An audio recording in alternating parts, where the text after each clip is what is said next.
Hello बच्चों, welcome to engineer गणित अंक। कैसे आप सब लोग? इंजीनियरिंग का first semester done and answer, अब सेकंड सेमेस्टर स्टार्ट हो गया है, पढ़ाई शुरू कर दी है। इंजीनियरिंग मैथ्स जो कि हम M2 कहते हैं, कैसे लग रहा है आपको? सिलेबस क्या है मुंबई यूनिवर्सिटी का वो जानेंगे, क्या क्या कितना डिफिकल्ट है, कैसे करना है, थोड़ा समझेंगे आज इस वीडियो के थ्रू। ठीक है, तो let's go through syllabus first. Engineering M2, ठीक है, ये जो सिलेबस है हमारा, देखिए यहाँ पे जैसे हमें पता है कि फर्स्ट M1 में, मतलब फर्स्ट सेमेस्टर में जो कोर्स था वो अराउंड डिफरेंशिएशन था, मतलब आपने partial differentiation, application of partial derivative, ये सब देखा था। राइट, यहाँ पर अब जो सिलेबस है ना हमारा थोड़ा आगे गया है। देखो, पहला यूनिट आपका है differential equation of first order and first degree.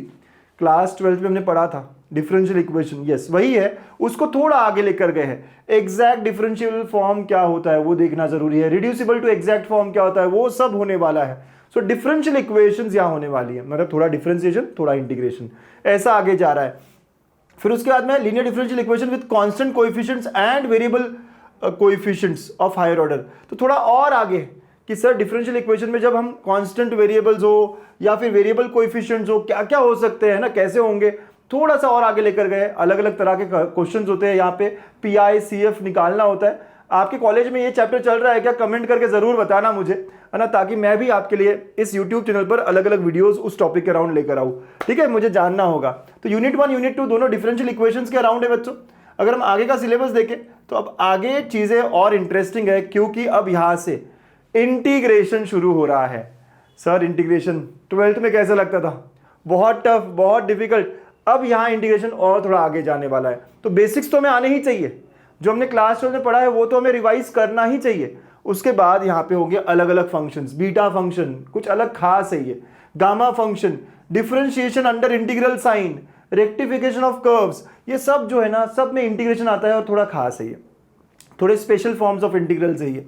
उसके बाद अभी तक तो सिर्फ सिंगल इंटीग्रेशन पढ़ रहे थे, अब integration with respect to x and y both, जिसको हम डबल इंटीग्रेशन कहते हैं। Integration with respect to x y z, तीनों के रिस्पेक्ट में, मतलब तीन तीन ऐसे साइंस दिखेंगे, उसे हम ट्रिपल इंटीग्रेशन कहते हैं। वो सब इस पूरे यूनिट 4 यूनिट 5 में आएगा। इनके एप्लीकेशंस भी, कि कैसे हम वॉल्यूम निकालते हैं, कैसे हम एरिया निकालते हैं, वो सब यहाँ हमें देखना है मल्टीपल इंटीग्रेशन में, यूनिट 4 एंड यूनिट 5 में। बहुत तगड़ा होने वाला है ये सेमेस्टर 2। जो बच्चे ऑलरेडी इंटीग्रेशन से डर रहे हैं, अभी से अच्छे से प्रिपेयर करना शुरू करना होगा। राइट, अभी से ध्यान देना शुरू करना होगा। वो इंजीनियर वाली हरकत है कि सर आखिरी में हो जाएगा ना, इंटीग्रेशन में ऐसा नहीं होता, आप जानते हो, क्लास 12 में हमने देखा है ये सारा। तो यस, ये पूरा सिलेबस है बच्चों, इसको बेसिक से करना जरूरी है। एंड यूनिट 6 ये थोड़ा सिंपल है, थोड़ा अच्छा है, लेकिन यहाँ पे भी इंटीग्रेशन ही है, न्यूमेरिकल इंटीग्रेशन। ठीक है, ये न्यूमेरिकल इंटीग्रेशन ये टॉपिक है। ठीक है, यहाँ पे थोड़ा सा सिंपल है, फिर भी ट्रेपेजॉइडल, सिम्पसन्स 1/3, सिम्पसन्स 3/8 रूल, तो ये आसान होता है, लेकिन हाँ इंटीग्रेशन इन्वॉल्व होता है यहाँ पे भी। तो कई सारा इंटीग्रेशन, कई सारा डिफरेंशियल इक्वेशन, ये हमारे सेमेस्टर 2 का पार्ट है। बेसिक से करना होगा, अच्छे से करना होगा, और आप जानते हो गणित अंक के साथ हमेशा आप बेसिक से टू द पॉइंट क्रिस्प तरीके से पढ़ सकते हो और कर सकते हो। तो सेमेस्टर 2 का इंजीनियरिंग M2 भी गणित अंक ऐप पर अवेलेबल है, या आप वेबसाइट पे जाओगे तो वेबसाइट पे भी आपको दिखेगा।